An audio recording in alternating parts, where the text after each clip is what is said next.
Sussex crying in despair. Queen wreaks havoc on Harry and Meghan in one shrewd move ahead of Jubilee. Meghan and Harry have been outsmarted by the Queen in a move that could see them left on the back foot if they don't act. The British royal family has, throughout the ages, had a long genetic history of haemophilia, weak chins and an uncomfortable fascination with fascism. But there is another much lesser-known affliction that seems to keep recurring throughout the generations, something I like to call the princess paradox. That is, the shorter the stint of a woman who marries into the royal family, the greater the carnage she wreaks on the firm. Sarah Ferguson, Duchess of York, lasted only 5 years, but her toe-sucking, royal access selling, reality TV filming ways are the stuff of legend. Diana, Princess of Wales, only did marginally better, hit 11 years before separating from Prince Charles, but her stint as an HRH caused a sonic boom that shook the crystal and rattled the china, the ripple effects of which are still being felt today. But of course, the absolute, undefeated nonpareil here is Meghan, Duchess of Sussex.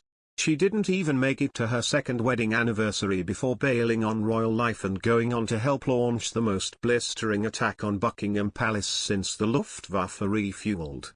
But this week, the Sussexes might have just met their match.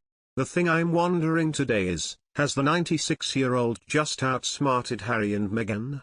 This week, the Duke and Duchess were back doing what they do best, giving incendiary interviews and wearing tens of thousands of dollars worth of designer clothes to a charity event. With the spotlight back on the duo, and the world's media keenly celebrating the success of the games, Harry managed to derail things entirely when he sat down with the US Today show and self-importantly told the world that he had visited his grandmother in Windsor to make sure she's protected and got the right people around her. Which brings us to the Queen's masterstroke, her knockout move. In only 6 weeks, the eyes of the world will be on London for the Platinum Jubilee celebrations, set to take place over a special 4-day-long weekend in early June.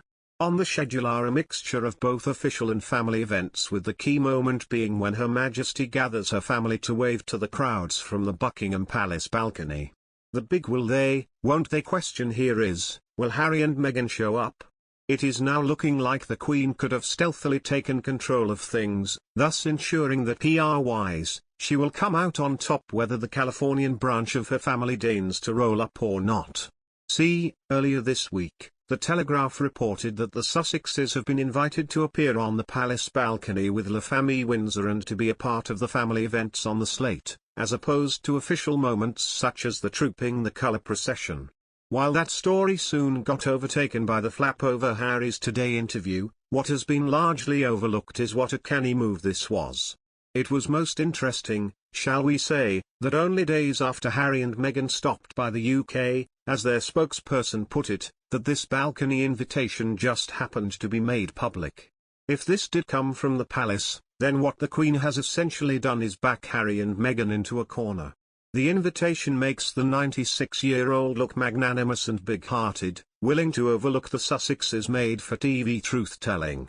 Here she is, in the twilight of her reign, offering her errant family members who have caused no end of heartache, a huge olive branch. Therefore, if Harry and Meghan do appear on the palace balcony in June, it will look like they are there courtesy of her beneficence.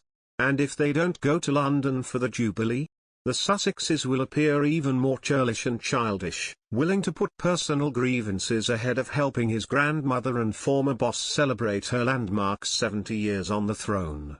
It's all a regal win-win.